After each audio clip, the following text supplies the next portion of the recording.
What's happened? What is this place?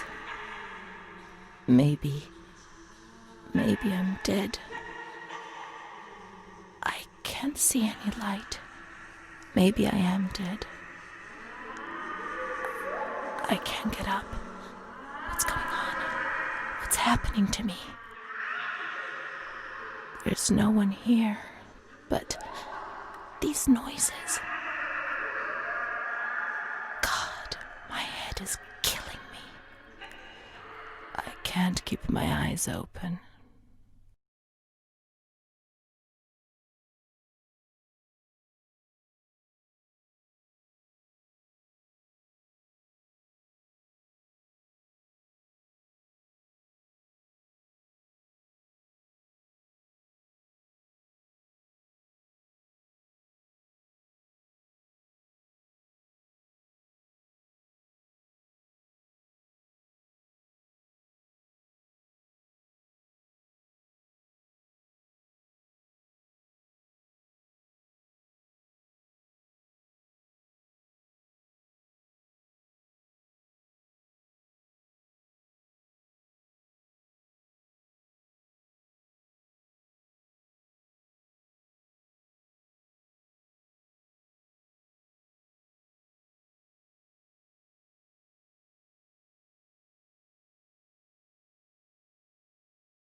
This place. Time. Memory.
The only thing I remember clearly is Charlotte, my doll.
No, no, she's freezing. She's alone. Let's look for her. Renee doesn't want to abandon her.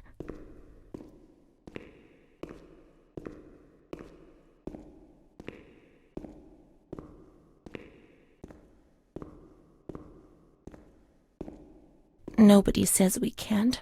Let's find Charlotte.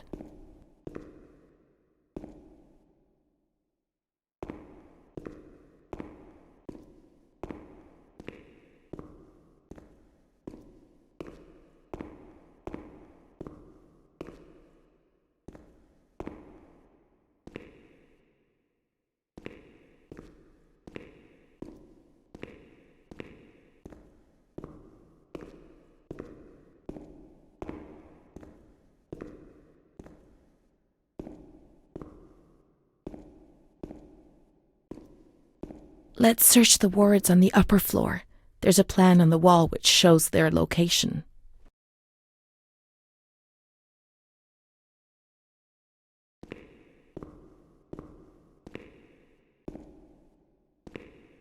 Renee doesn't want to abandon her.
Mummy took good care of Charlotte.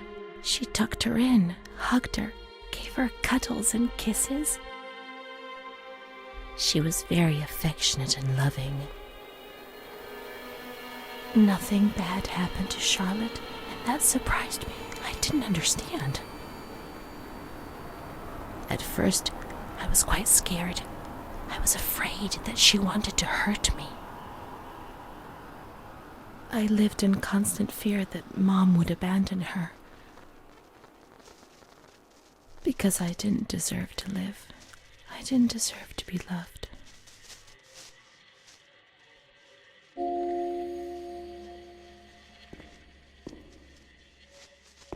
It's cold and it's dark. Look, she's cold. She'll get ill. We can take care of her. Nobody can stop us. Charlotte is a good girl.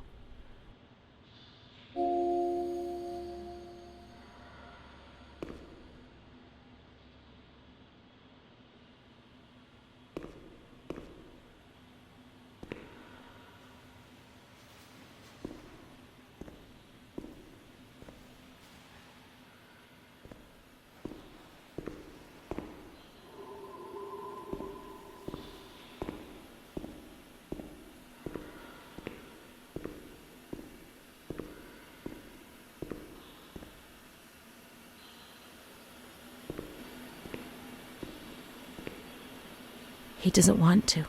Not Charlotte.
He'll get angry. I know he'll get angry.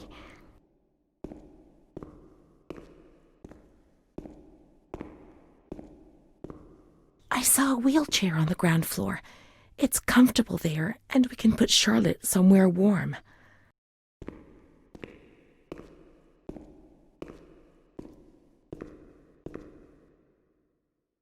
Charlotte will be comfy here. But it's cold. No, it's cold. Don't shiver, Charlotte. The cold will go away. It'll go away.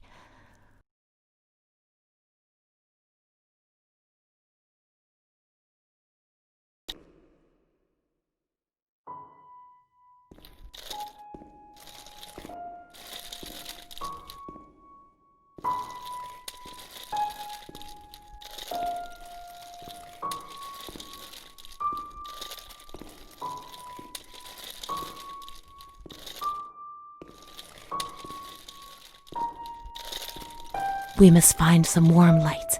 Let's go to the surgical ward.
The cold has gone away now.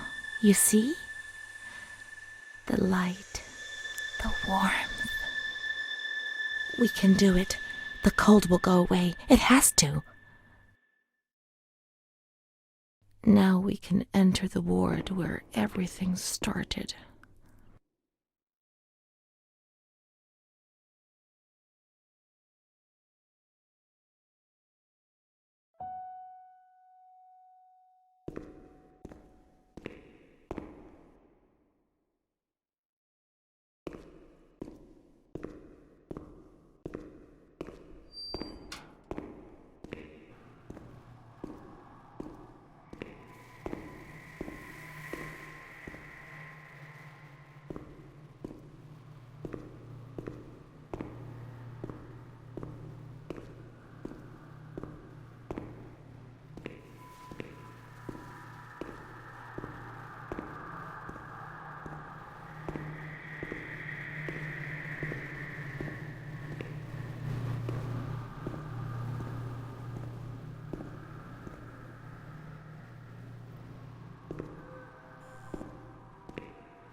blinding, merciless light.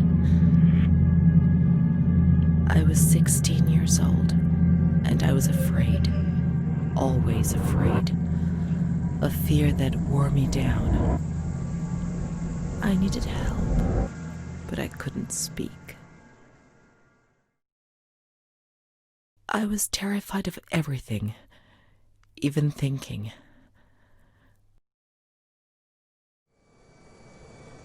They said they were taking me to a place where the fear would go away, where I would get better. I stopped living in there. They dragged me away and stripped off all my clothes, everything. I tried to explain what was going on in my head. They tied me to the bed for days. I was alone with my nightmares. It wasn't fear anymore. It was madness. And when you're mad, you cease to exist.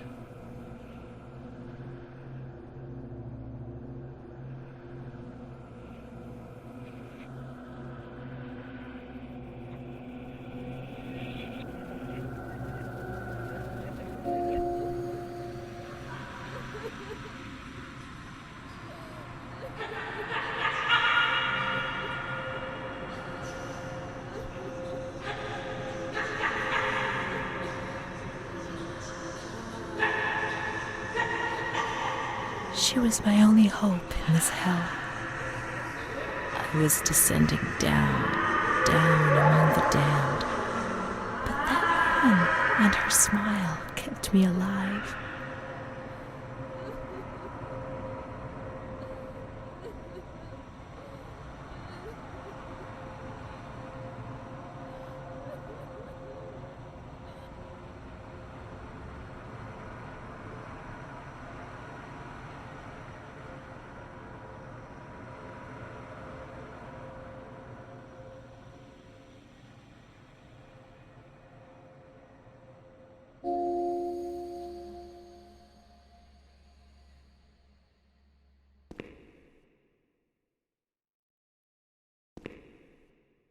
The door is locked from the outside. Here the doors can only be locked and unlocked from the outside.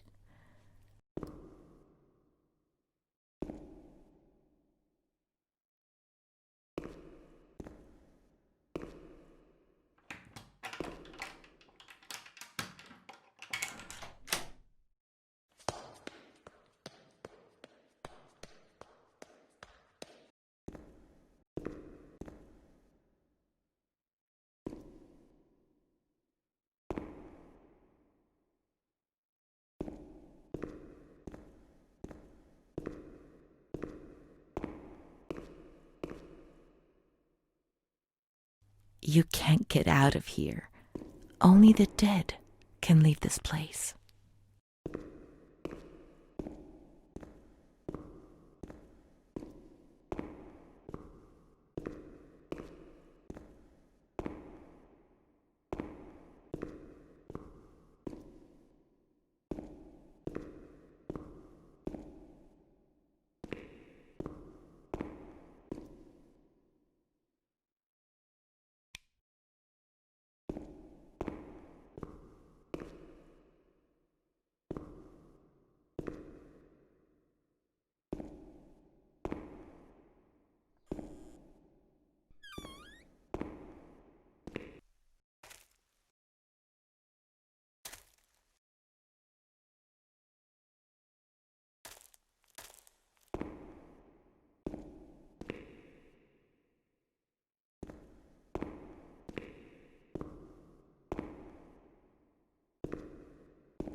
He laughed, panted, and slobbered all over me.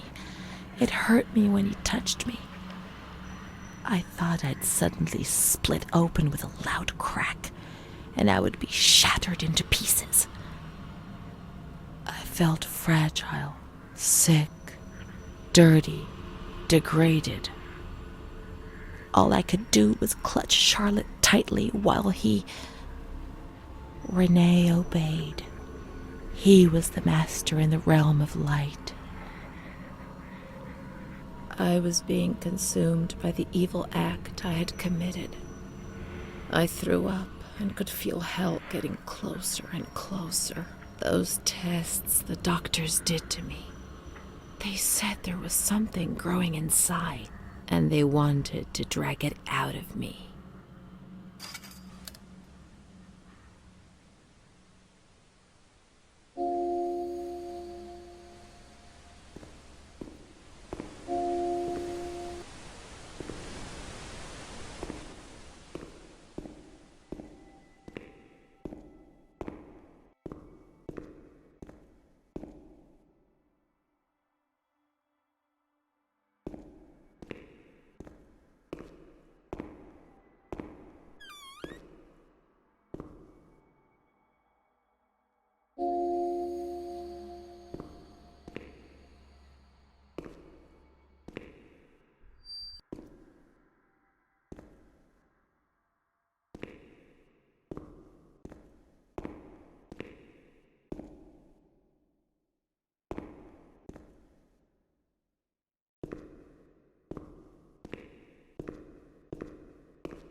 She stayed with Renee during those terrible medical examinations, and that gave her the strength to survive.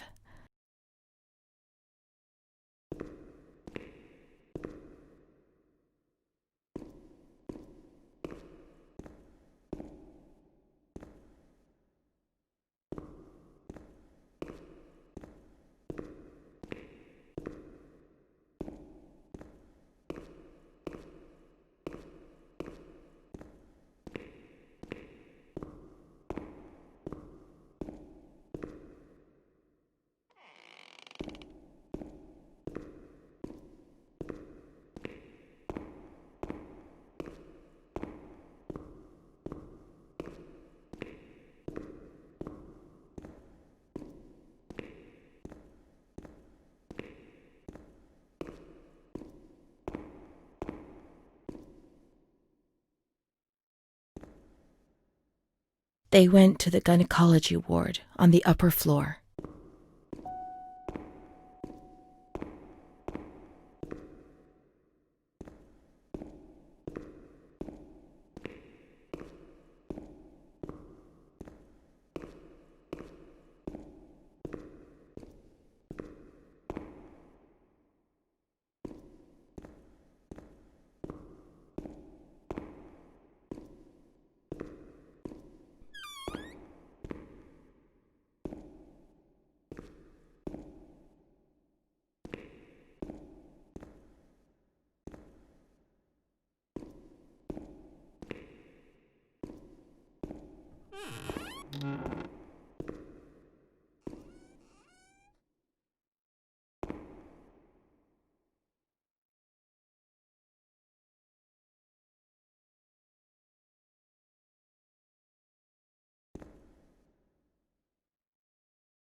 August 21st, 1938.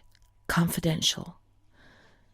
Dear A, I know what you think about these things, so I'm referring a patient to you, Renee T. This wretched girl got out of control and caused trouble in the grounds. She's almost 3 months pregnant. The nurses should be more alert. I'm examining the girl on the 28th. I'll handle things very carefully, don't worry. We don't want to make matters worse. Then they said that Renee was crazy, and that the illness was all in her head. Careful, little girl, careful. I was scared, and I didn't talk to anyone about the illness. Only her. Not even the other doctor. He never touched Renee. He just wrote things down. You can tell me everything. Don't be afraid, he said. Everything's going to be fine. Do you want to know what I am writing? I note down what I observe in you, everything I see. He didn't hate Renee. He tried to help her, but he rarely examined her in those small surgeries.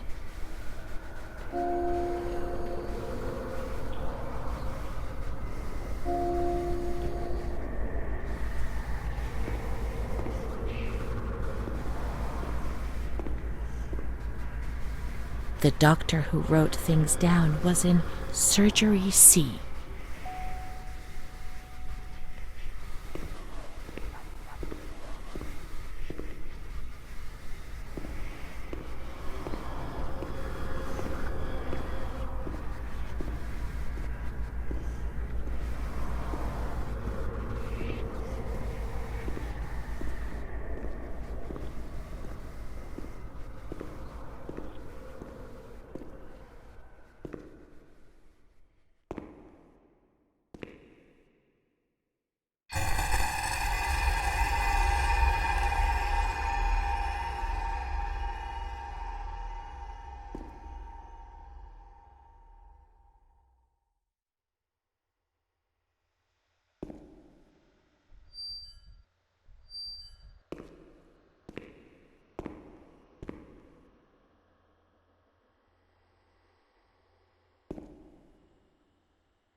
June 1935. After much theorizing and practice in clinics for the privileged, The moment for action has finally arrived. Volterra is the right place. It's an avant-garde hospital, the perfect place for a doctor who really wants to make a difference. November 20th. Crossing the threshold of the asylum was similar to entering another dimension. A world of smells, noises, and images which it is almost impossible to imagine, describe, or explain. August 1936. The situation is similar to that in many other institutions. The department is overcrowded. Hundreds of patients are supervised by a handful of nurses who are forced to tie the more distressed ones to their beds or to radiators. They do 24-hour shifts. It's impossible to work like this. We doctors rarely see the female patients, and it's the nurses who tell us what's happening to the women.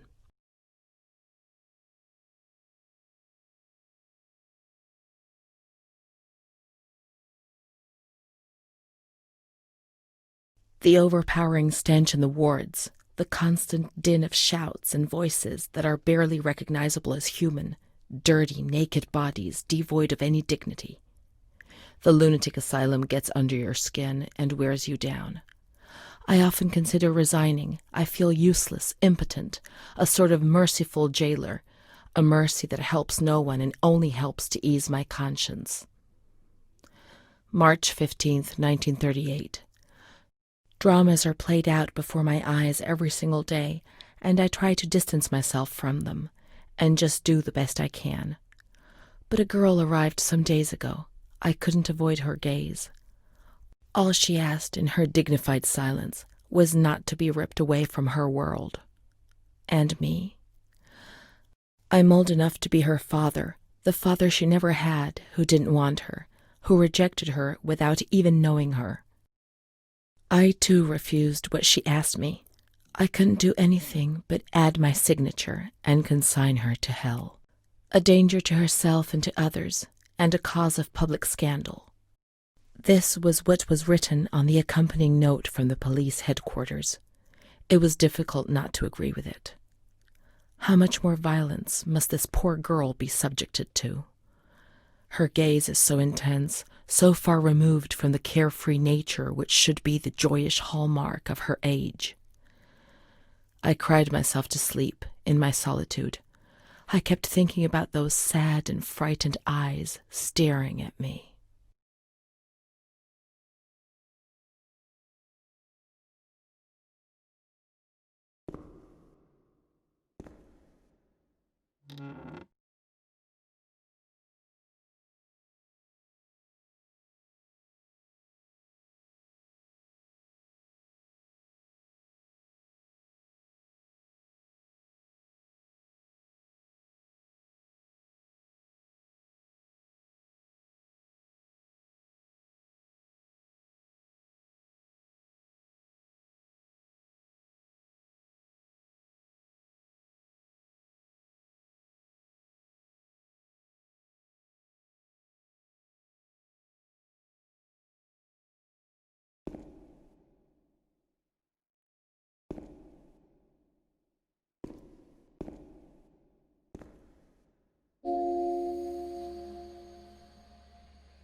March 12th, 1938.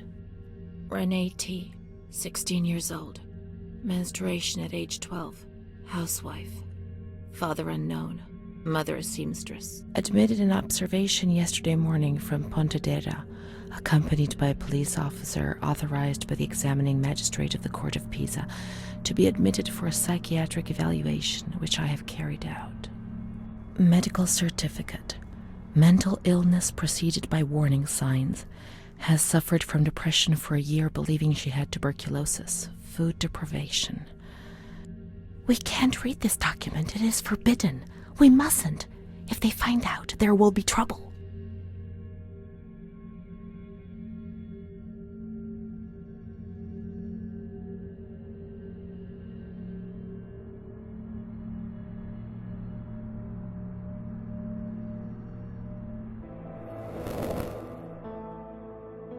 We have to look for Amara. We must hurry. We have to follow the memories and make sure they don't fade.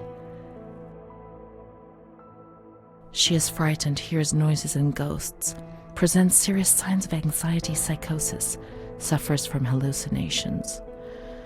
She is anxious, confused, her expression is distressed, a questioning look as if terrified, disoriented. She feels confused, hears voices shouting in her head. She doesn't understand things properly. She has been feeling unwell for 2 or 3 months. When questioned, she replies, "My mother wants to hurt me. I am always scared of her. She chases me." "Why are you here?" "I argued with my mother and was so upset that I felt like my head was spinning. There was a woman there who wanted to force me into a life of prostitution. They wanted to condemn me to be burned at the stake. Children whispered, called my name." March 16th. She couldn't sleep last night. They wanted to condemn her to be burned at the stake. April 4th. Transferred to the calm ward, still under my supervision. Yes, that's true. The ward where Amara was. Yes, the stake. The children wanted to burn Renee. She had to pay for what she'd done, like witches at the stake.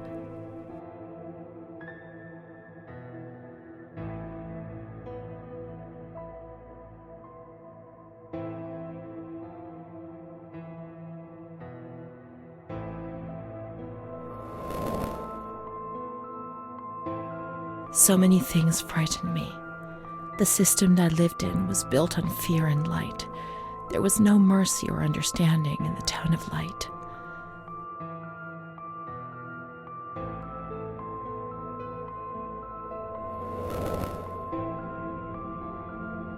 April 21st. She's more awake this morning and is responding to questions, complains of headaches. She became agitated when she found out her mother was there. She says that one day, many years earlier, she was with a friend of hers and met a man who made her get into a car and took her for a ride. He made her smoke cigarettes and drink liquor, and the man showed her certain things. He tried to hurt her and made her go crazy.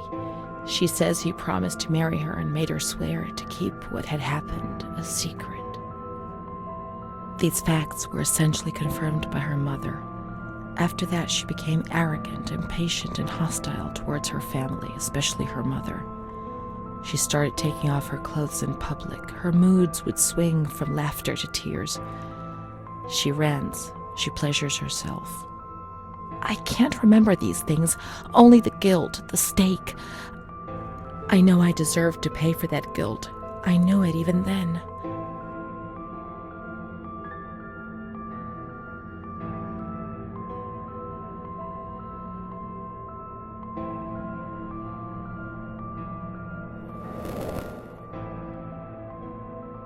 She was uncooperative during the examination. She didn't want to be stripped and her body remained rigid. Voluntary attention almost totally absent. Probable hallucinations. April 25th. Confused ideas, unable to maintain a spontaneous conversation. Reflexes all normal. Reactive pupils. Let's find Amara, and we'll find the full medical records.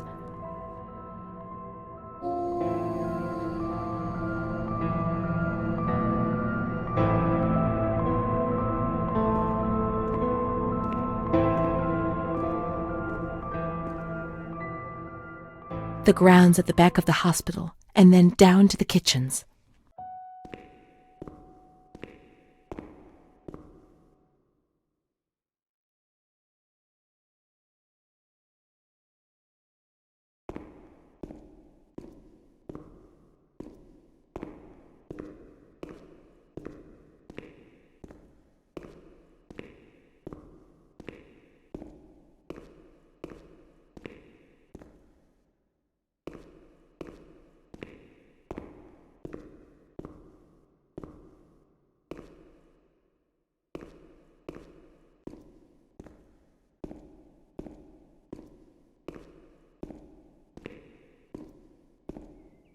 This is the road we used to take.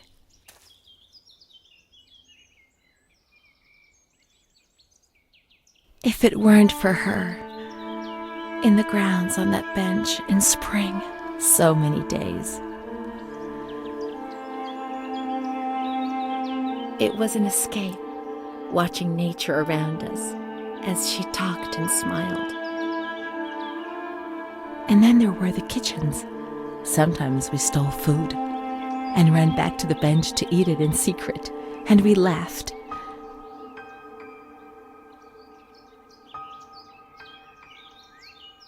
She did things to me. Sometimes she touched me. In the shower, I felt her body against mine for the first time. It was a shiver that warmed my soul. Eyes closed, the light slipped away.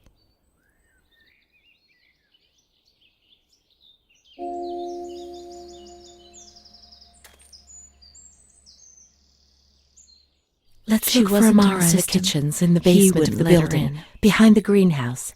That's it. She must be the key to my memories, to the reasons why.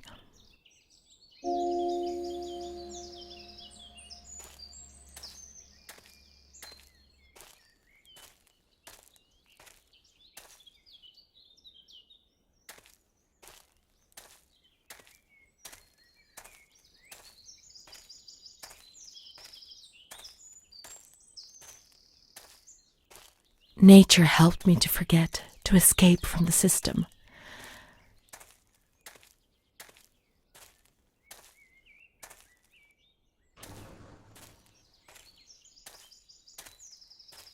The scent of spring. The land of light was far away, and we spent the days chatting on the stone benches.